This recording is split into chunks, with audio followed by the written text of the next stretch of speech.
Hello and welcome back into Exit 99 Sports. As always, I'm Caleb Deloge, joined by Cody Hinkebine. It was another, for you and me, very jam-packed week of basketball, very good week. And we talked about it on the air a few times, really in the heart of the season right now.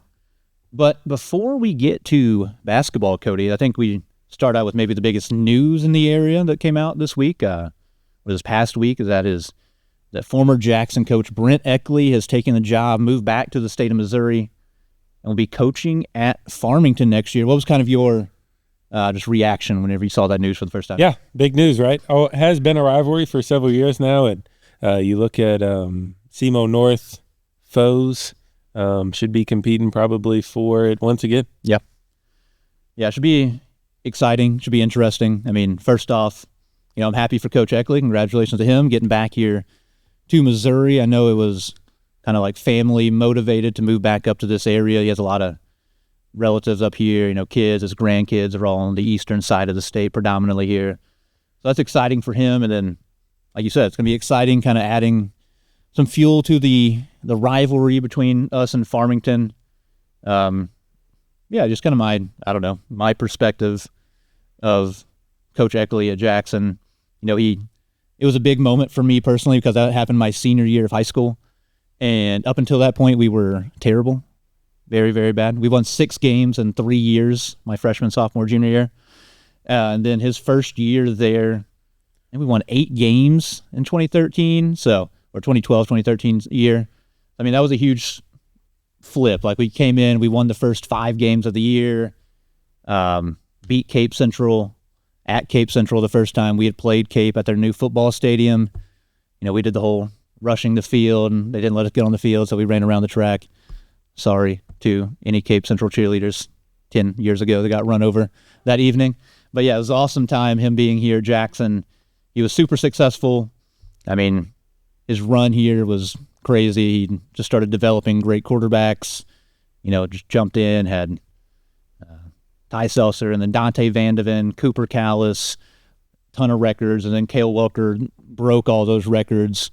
And in that group, Cale Welker, Bryce Norman, Randall McDowell, Daniel Dickerson, all those guys really helped push Jackson over the edge. With Coach Eckley, they got to a championship game, lost to Carthage, got back the next year, dominated everybody. I'll say it was their first semifinal appearance since 2008. And the first time they made a championship since 1995.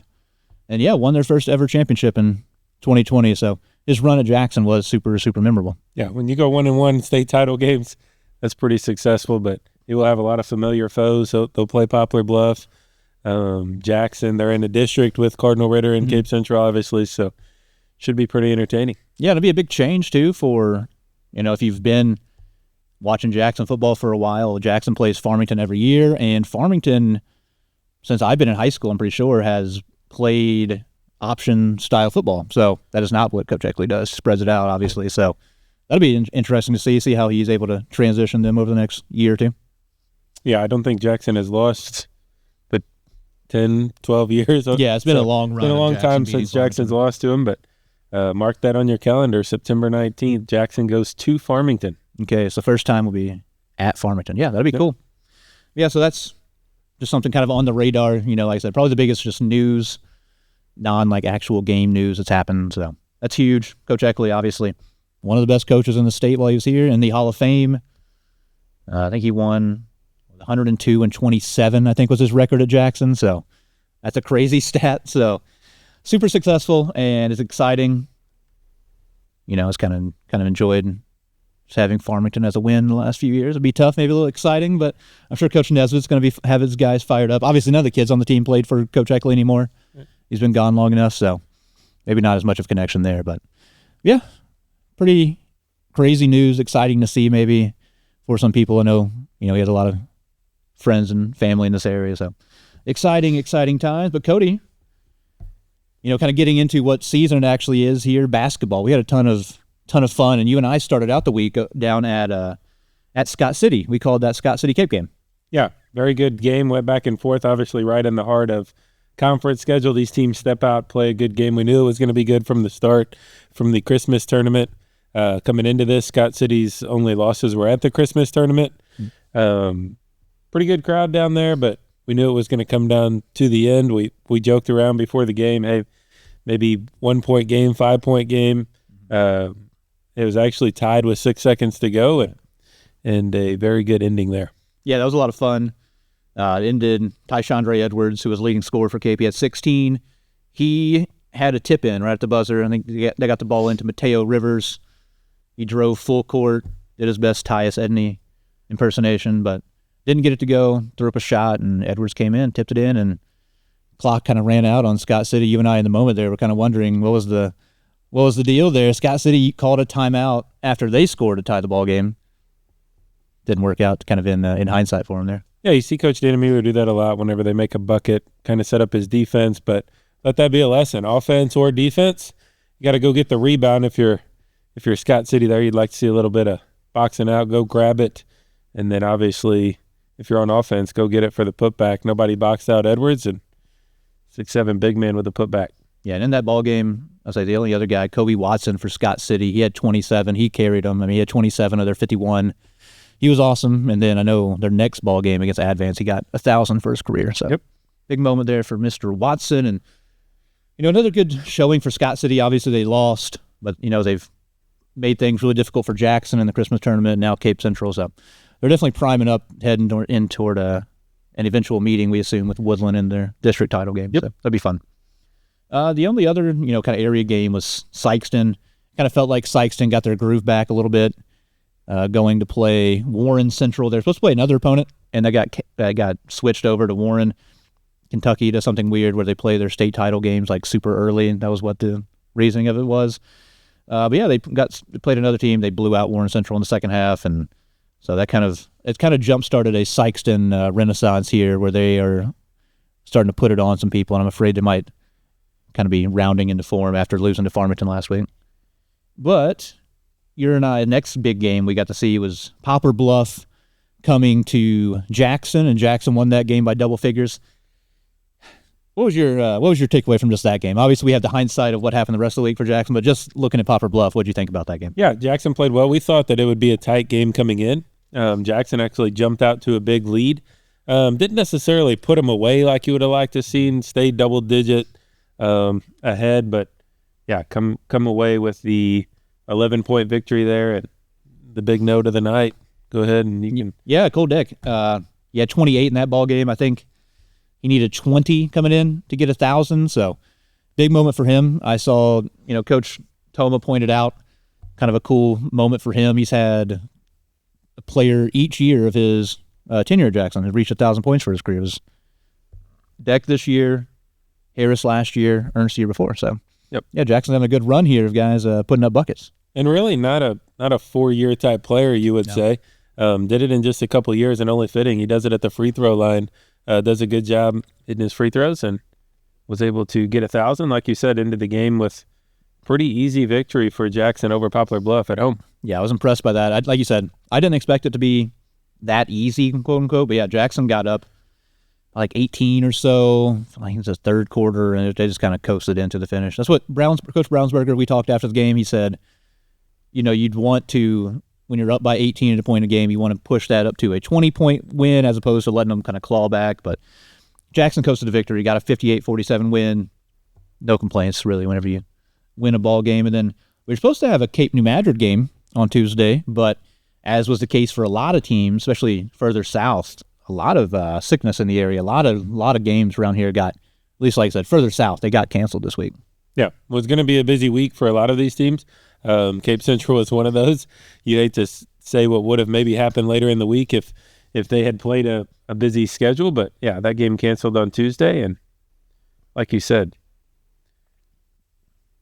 And then, the other kind of Cape County game, Saxony dropped 1 to Delta. Owen Buckeye at Saxony did put up 20 in that game, but Saxony's had a rough season this year. They lost a lot from last season, so Coach Scott, new first year there, whole new regime, whole new everything, so a little bit of transition going on there. Saxony dropping 1 to Delta, and then maybe some of the other games around the area that were of note, at least games that we had, common opponents, Cape Jackson Farmington went to Hillsborough. Farmington won that game by 11. Low-scoring game, but, Hillsborough's good. Farmington's good. We've seen both of them already. Big rivalry in Stoddard County. Puxico went to Dexter and beat them by 10. It was another close game.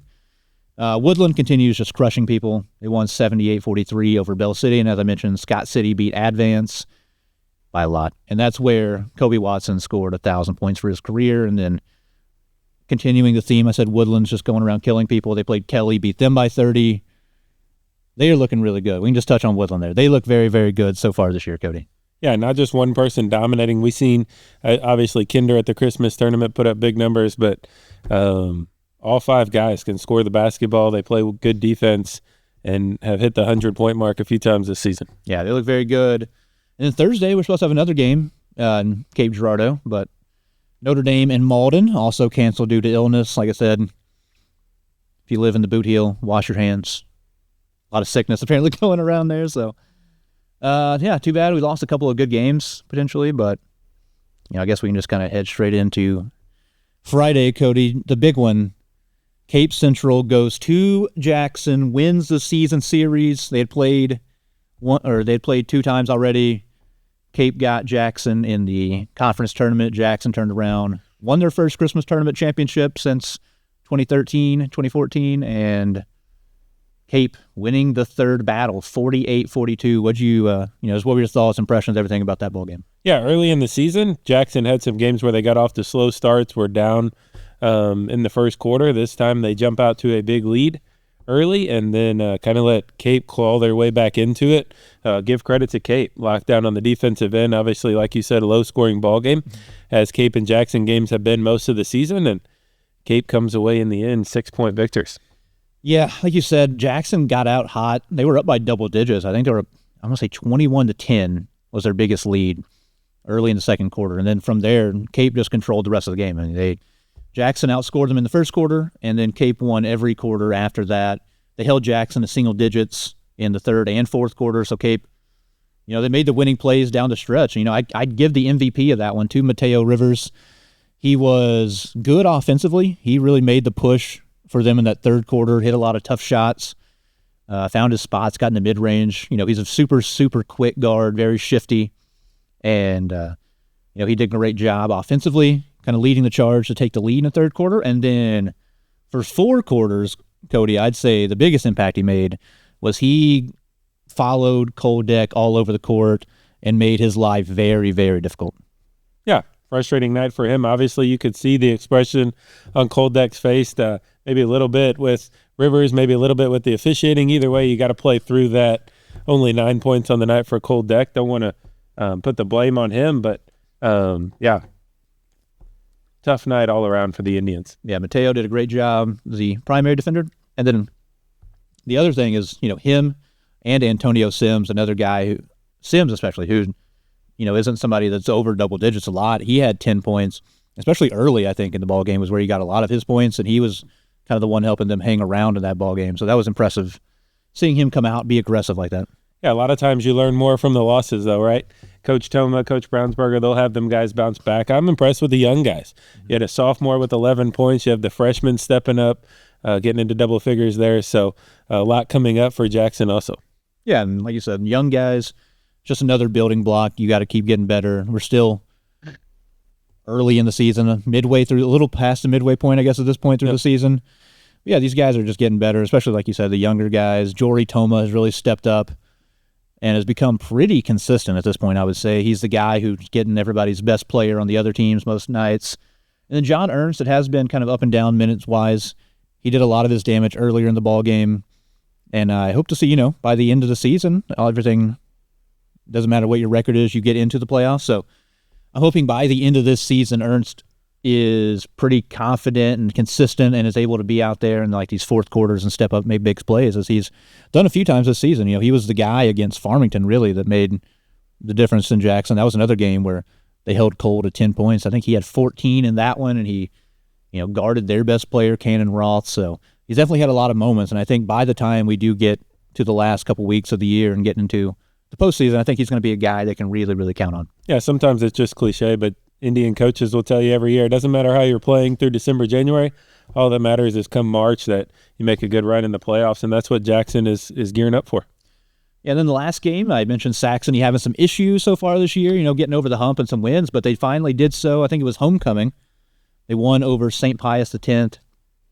Out of Festus, won that 38-24, so low-scoring ball game, but good defense there out of the Crusaders, and getting over the hump, getting a victory there at home. So big moment for them. Hopefully they're able to parlay that into some more success going into the rest of the season. And then Saturday, there was no games in the county here, but some familiar opponents, I guess you could say. Cardinal Ritter, a team that Jackson faced last year in the district title game. They went to Farmington, blew out Farmington 74-53. Poplar Bluff got a 20-point win. Sykeston got a 20-point win.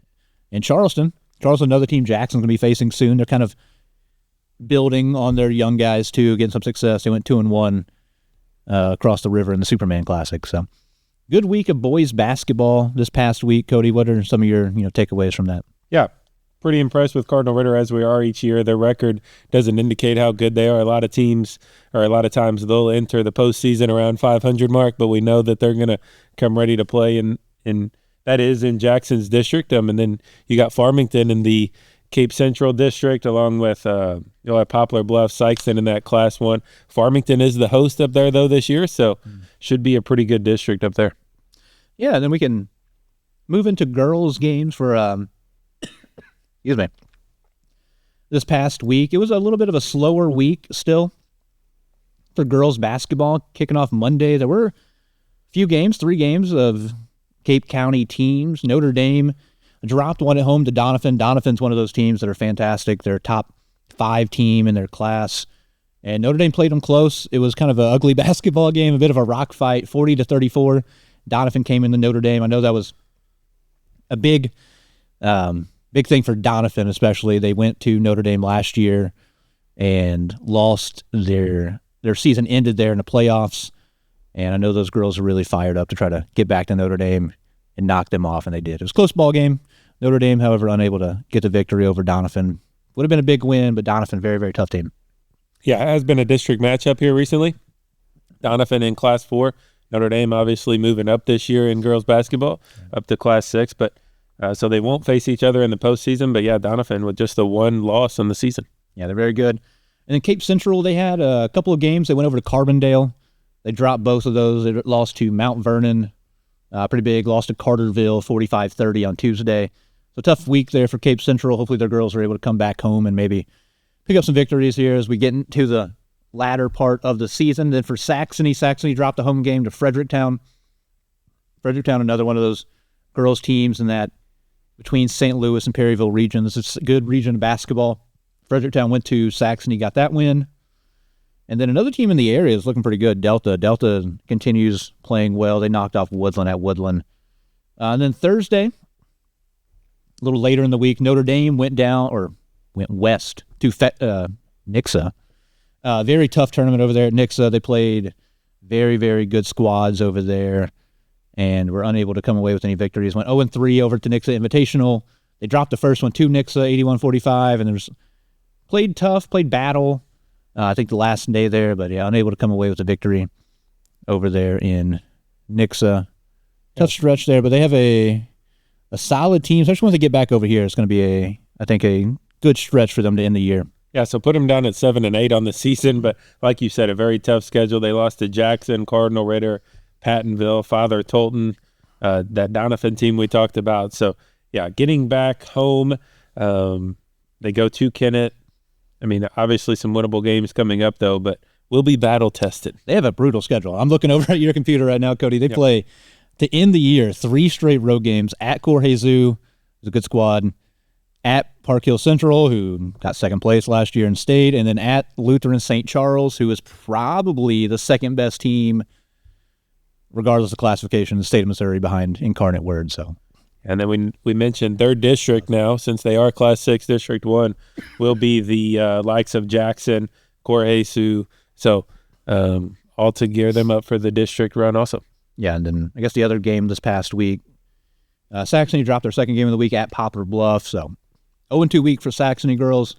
They're another team, a lot of young building blocks, a lot of young girls getting time, but I have a lot of belief there. Coach Crawford and Coach Chuck Williams will get things kind of righted. They're going to start building on this year and improve over heading into next season. Yeah, then I guess that wraps up this past week. And so, Cody, I guess before we get into next week's game, something I mentioned beforehand, kind of you were talking about some of the districts, kind of look at some of maybe the district standings for a lot of these teams and maybe kind of what to expect, who are the better teams in the districts amongst at least just like Cape Jackson and Notre Dame here. What do they have to look forward to? Still about a month or so away, but we're getting close to that point where you got to start thinking about districts. Yeah, so as you look at Class 4 District 1, that's where Notre Dame is, and boys, they have the likes of Dexter, Kennett, Perryville, Fredericktown will kind of be the host there. So a winnable district for them. Feel like they probably are expected to get to the district title game, but yeah, they're gearing up for that. If you look over at Jackson, Class 6 District 1, that'll be Cardinal Ritter, Lindbergh, Fox. SLU High is the host this year, so we'll be just right down the road from Cardinal Ritter, but Jackson going up there for their district. And then I mentioned a couple times, but Class 5 District 1, kind of the one a lot of people around here will have their eyes on. Sykeston, Poplar Bluff, Hillsboro, Farmington, the host there this year. So that'd be tough going to Farmington. We've already seen Farmington beat Sykeston at their place. We know Farmington's tough to play at. They beat Cape at their place. And so looking at that district, based on the fact that, Cape, Farmington, and Sykeston are all going to play each other, we'll have to wait and see what the Cape-Sykeston rematch looks like for regular season. But as of now, I think we're kind of trending toward Farmington being the 1 seed. So we could be seeing Cape-Sykeston rematch then in semifinals up there. That'll be a heck of a district to keep an eye on. Yeah, and then when you look over at the girls' side, obviously Class 6 District 1, the host around here will be Corjesu, Jackson, Notre Dame, Seckman, some pretty good teams on the girls' side there. Lindbergh hosting that one. Interesting. Yeah, so Jackson, only 1 loss on the season. The toughest test will probably be Corjesu in that district. So I'll be interested to see how they end up seeding it. Yeah, Corjesu, always a tough test. They're awesome at every sport, I feel like. Their Team Jackson faces in volleyball too, so that'll be a tough test going up to St. Louis again. But yeah, Lindbergh, if you get a chance, girls fans, go check out Lindbergh. Very nice school, incredible facilities. We were up there last year for the boys district tournament, so super nice up there.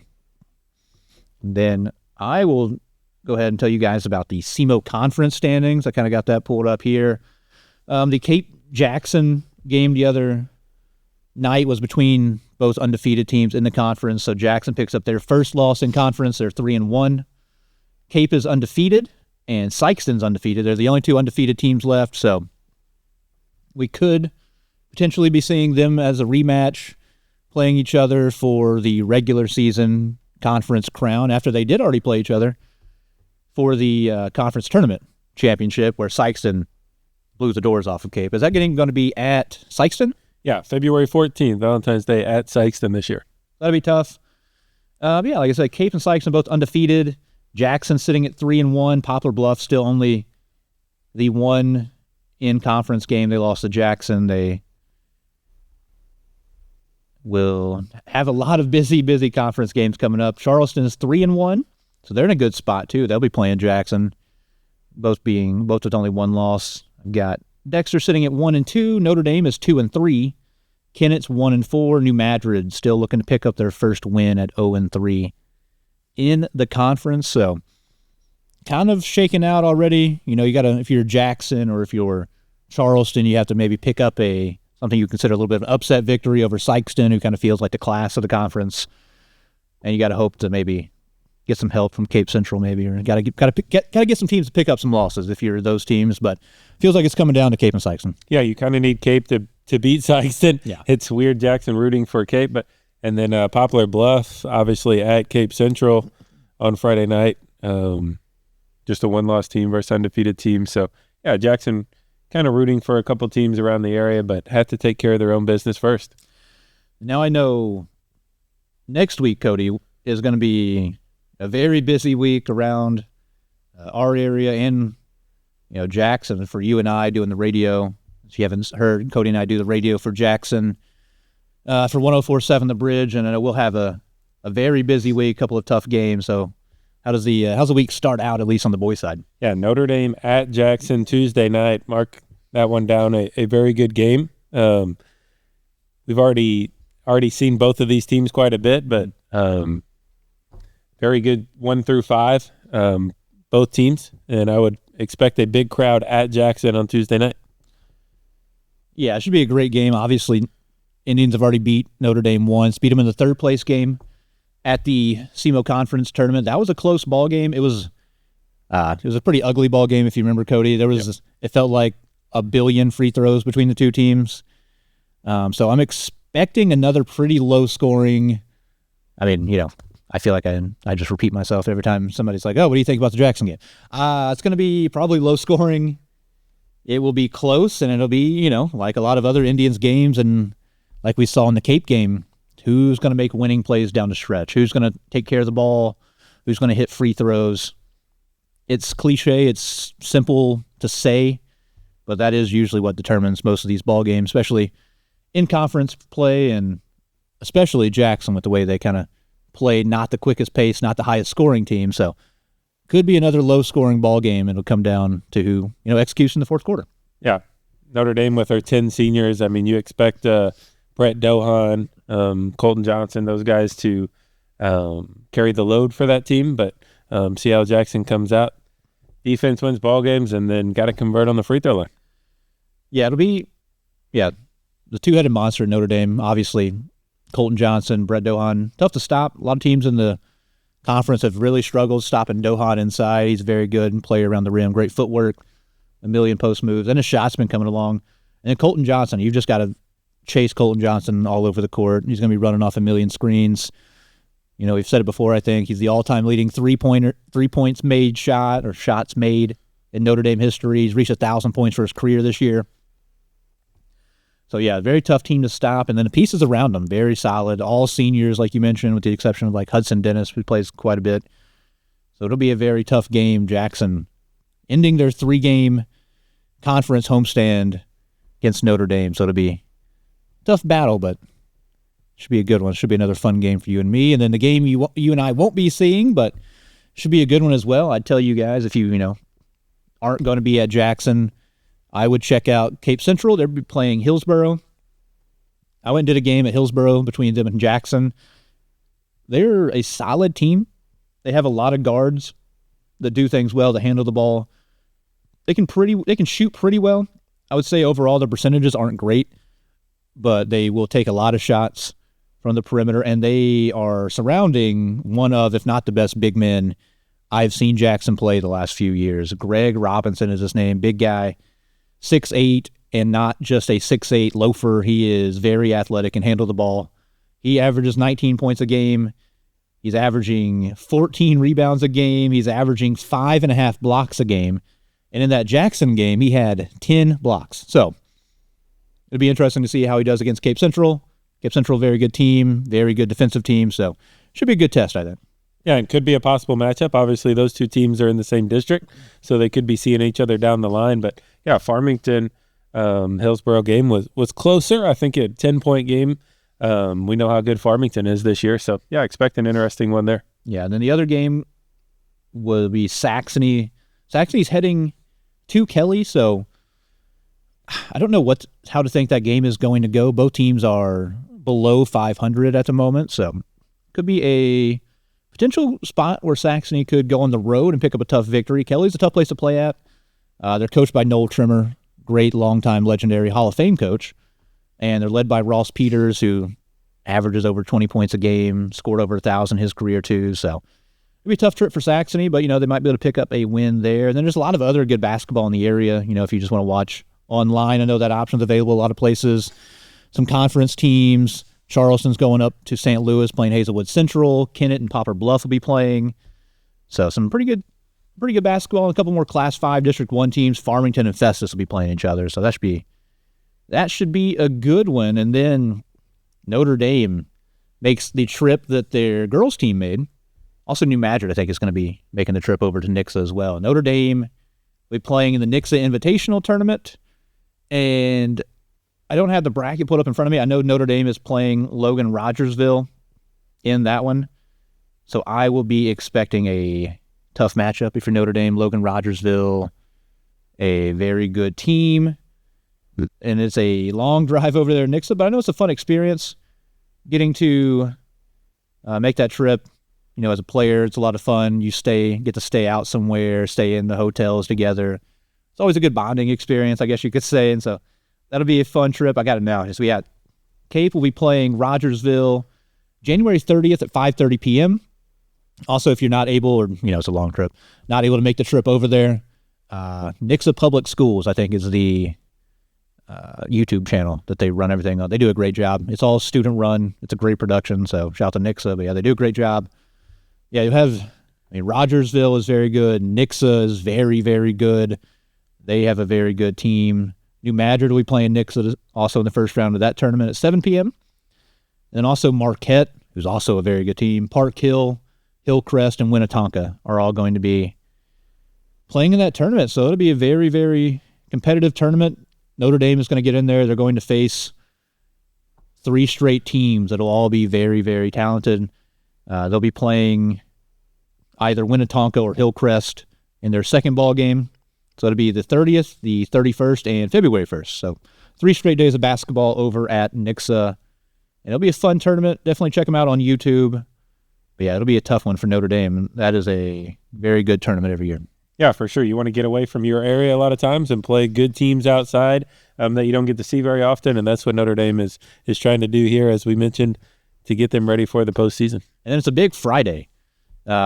Jackson will be going on the road for the first time in a couple of weeks. They'll be playing Ladue. Ladue is a very good team, and Ladue will probably be out for a little bit of revenge, a little bit of blood, because I remember exactly right, they came to Jackson last year. And Ladue was 15-0, I think, going into that game. And Jackson beat them. That was Blaine Harris's first game back from injury. He went crazy. He hit some ridiculous shots, hit buzzer beaters and that. And Jackson got that victory. Yeah, 2-point game at home. So, yeah, as you mentioned, Ladue, a very good team again this season. I think they're 20, I don't remember, two losses maybe on the season now. But only 2 losses on the season for Ladue. Yeah, they're very, very good. They play a tough schedule, too. Yeah, so we have that game on Friday, Jackson at Ladue. And then here, it'll be Cape Central hosting Poplar Bluff. So what do you think? How do you think that matchup's going to go, Cody? We saw both of those teams last week playing at Jackson. How do you think those 2 teams will, fare against each other? Yeah, you can't judge, as we always talk about, who played who in this past week, but obviously Jackson played both these teams, and Poplar Bluff didn't look as great, but you expect them to come prepared against a possible district opponent in Cape Central, and those games, a lot of times you favor whoever's hosting, so I'd probably give the advantage to Cape Central in this one. Yeah, I think so too. I think Cape Central definitely the favorite in that game, but it'll be interesting. Poplar Bluff has not played many area teams with the exception of Jackson, and they've been away from home for a long time. They went a big stretch in a row playing away from their home arena. They did get back home, and they played Dyersburg, Tennessee, blew out Dyersburg, so maybe they're kind of getting a little bit of rest and kind of getting geared up. They'll be playing Kennett again at home before facing Cape Central, so it'll be something to keep an eye on. Yeah, it'll be a good game if you are trying to stay local. Definitely go check out the Cape Central game. Should be a tough battle. Obviously, Coach William Durden at Poplar Bluff does a great job. Always will be very prepared. They're a good defensive team. He has a couple of kids on the team, Sammy and Brendan Durden, that do a lot for that team. So should be a good ball game. Like you said, I think Cape Central are definitely the favorites, but I think it has potential to be a close one. And then Saxony boys, they'll be on the road at Doniphan. That's a little bit of a road trip.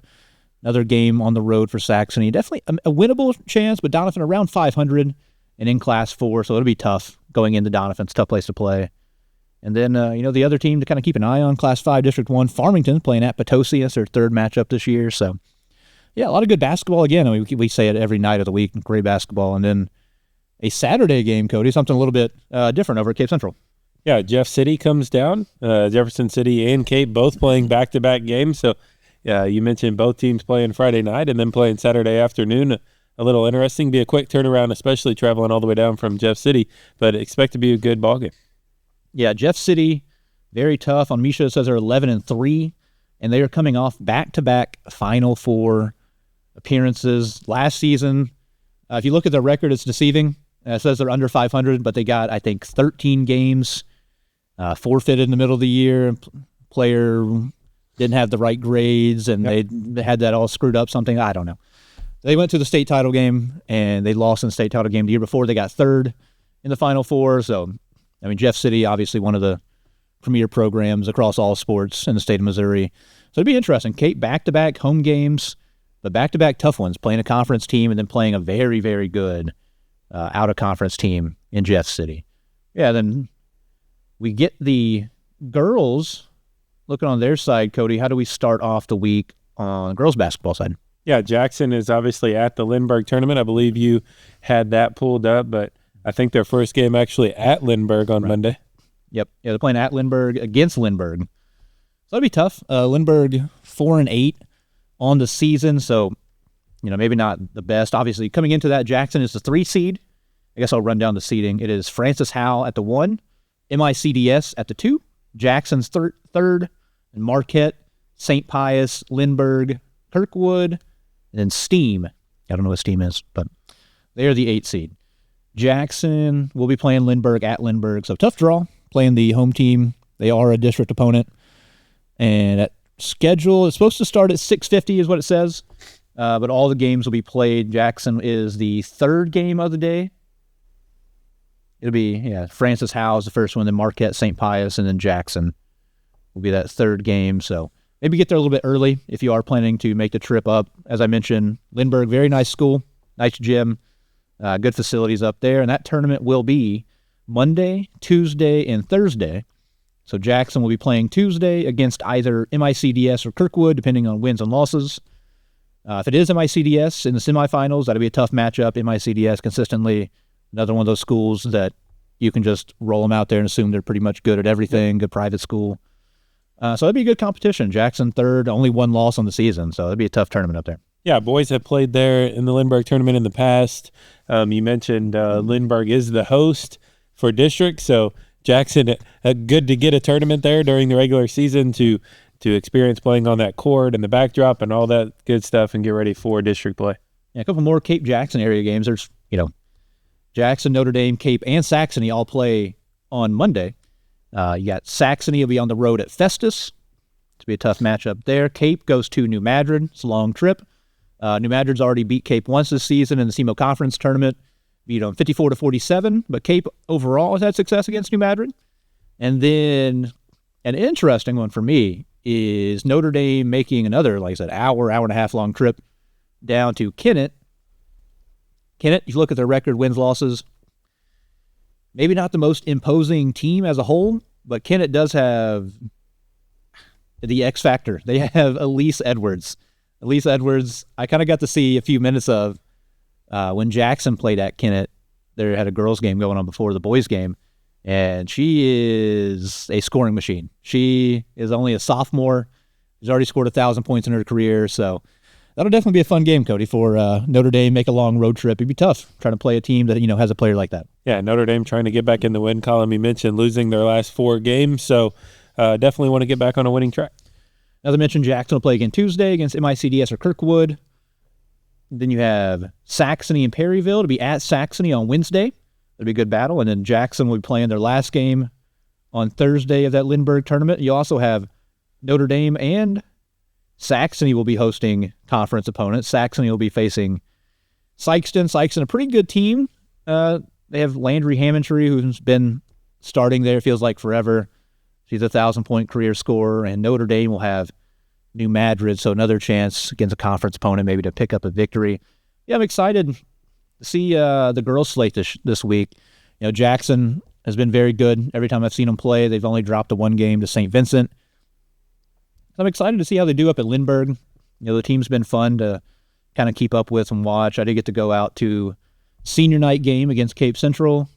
It was a lot of fun. Kate Deck and a lot of the freshmen there, Lynn Reagan, Addison Henderson, all very good, and freshmen, they get on the court quite a bit. But the seniors, really do a good job. They play well. They play hard. It's a very good defensive team, especially. And that's where you see a lot of the seniors show up. They make things very difficult. Cameron Allsdorf, very good. Lily Cole, very good player. Addison Criddle, very good player. Like those girls, Emmy Green, very good player. So, yeah, very tough team. I'm excited to see what they do up at Lindbergh, only being a 3 seed. So that'd be tough. I'm expecting some good ball games up there. But, yeah, Cody, what do you, what are any more kind of wrapping up, closing thoughts there about the week ahead of us? Yeah, very good. As you mentioned, heart of conference play. Yeah, whenever you see a one-loss Jackson girls team, a 3 seed in a tournament, it's a very good tournament. So obviously, if you can get some of those games, get out and watch some basketball this week. Yeah, it'd be a fun trip up there. Like I said, Jackson does a really good job. It'd be fun. It'd be a fun tournament. They're going to be tested finally for first time in a little bit here since they did face St. Vincent. They played a tough schedule as well, coming off of Christmas. They had a long break. We played Farmington, played Cape, got the big victory there, and then played Park Hill Central. So a good start here to the new year for the girls team, but I'm excited to kind of see what they do. And they have a tough schedule ahead too. Very, very tough schedule. They go at Doniphan, who we obviously talked about is very good. They have Principia, who in their classifications one of the best teams in the state. And Corey Zoo, yeah, Cody, their schedule is very loaded. Jorge Zoo 10-3 on the season, so yeah, expected to be a very good district. Yeah, then I guess just my only other kind of random wrapping up things. The SEMO Redhawks went on the road to Lindenwood, got knocked off by 4. Jadis Jones, a guy we saw a lot of the last 4 years from New Madrid, has been awesome. I think he's won, OVC Freshman of the Week every week, so kind of not too surprising based on what we saw from him this time down here. He had 15 against the Redhawks. Bryson Wessel, left tackle for the Indians. He has been contacted by a couple of D1 schools. I said last time out, I think Iowa State was by. Since then, he's been talked to with Lindenwood, Kansas State, so that's pretty cool.